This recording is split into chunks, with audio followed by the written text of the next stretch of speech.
नमस्कार दर्शक बंधु मो चैनल को आपको बहुत बहुत स्वागत। मु आज आंबुल बेसर दे कखार खटा बनैबी से गोटे कढ़ई कोटी गरम करनेली से 3 चम्मच सोरिष तेल को मेटी देछि।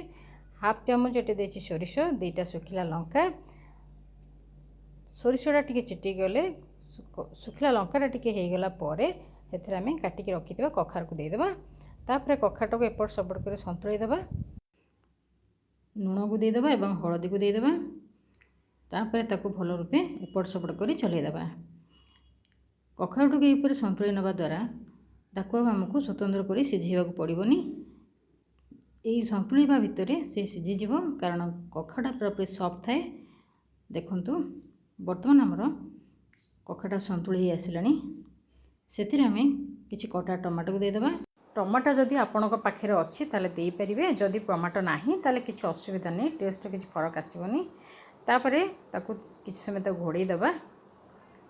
टमाटा दबीज 1 ରୁ 2 मिनट पर्यंत ताकू घोड़े रखा। एवं आसन मसलाटा रेडी करदे। मसलार मुझे 2 ରୁ 3 चामच दला सोरिष, कंचा लंका और 4-5टा काजू को नहीं चिकन कर फाइन पेस्ट बनईना। देखो मसलाटा आम रेडी होगा पूरा पूरी चिकन कर बाटी नहीं। 2 मिनट पर मुझे खोलिकी देखुची। ये रेसिपीटी को आप मीडियम फ्लेम रे बनइबे। तापर मसला गुड़ सब देदेबा ताधरे। तो मसला गुड़ के एपट सब कर मिसेदेबा। देखंतु